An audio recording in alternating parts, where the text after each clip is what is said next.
On est habitué, hein, c'est une trêve qui existe tous les ans, avec soit le champion du monde, soit le champion d'Europe, parce que l'équipe de France a le bonheur de se qualifier régulièrement à ces compétitions.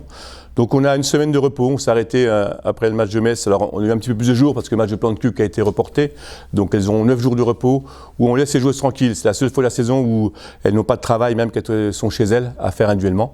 On leur demande de bien récupérer, de bien souffler, de penser à autre chose que le handball pendant ces quelques jours. Ensuite, on a 3 semaines où on mélange handball et on reprend une mini-préparation physique. Cette année, elle est axée essentiellement sur le travail de course. Suivant les saisons, des fois c'est muscu, c'est course. Cette année, on a fait le choix avec Pierre Terzi, préparateur physique, d'axer plutôt le travail sur un travail de course. Et puis on termine fin décembre avec un tournoi normalement à Plan-de-Cuques, en espérant qu'il aura lieu. Avec les problèmes de Covid et de déplacement, c'est pas simple, pour essayer de retrouver la compétition et de se préparer au mieux au mois de janvier. Donc on a un tournoi avec, je crois, 4 équipes qui sont également invitées à Plan-de-Cuques vers Marseille pour, à 10 jours de la reprise de la compétition, retrouver un petit peu les sensations handballistiques. Elles sont claires, il faut gagner. On a un mois de janvier qui est très important. En plus, avec 2 matchs reports qu'on va jouer certainement à cette période-là, ça va nous faire certainement 6 matchs en 5 semaines.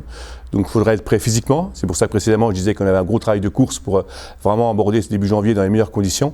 On a 2 matchs à domicile qui sont importants. Ici Paris, qui est une belle équipe, mais qui est largement abordable chez nous, et Bourg-de-Péage, qui est de nos Tivaux, et qu'il faudra mettre derrière nous au classement. Donc clairement, c'est gagner 3-4 matchs sur ces 6 premiers matchs du mois de janvier pour, je dirais, assurer une pérennité de la JDA en première division.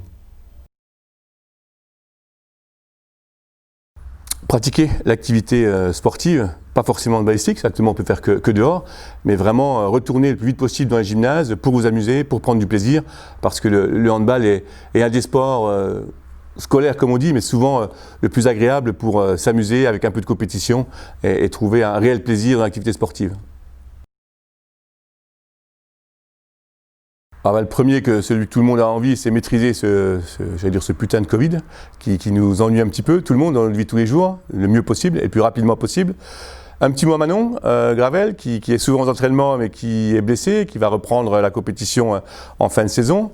Donc c'est important pour elle et c'est important pour nous. On lui souhaite une bonne fin d'année. Prendre du plaisir à Noël. Parce que c'est compliqué de ne pas voir sa famille, ses enfants. C'est quand même une fête qui est primordiale pour tout le monde, en Europe et dans le monde. Donc c'est vrai qu'on a tous envie de retrouver son papa, sa maman, son fils, sa fille, ses cousins. Alors pas trop, parce qu'après on va se faire engueuler parce qu'il y aura trop de monde autour de la table.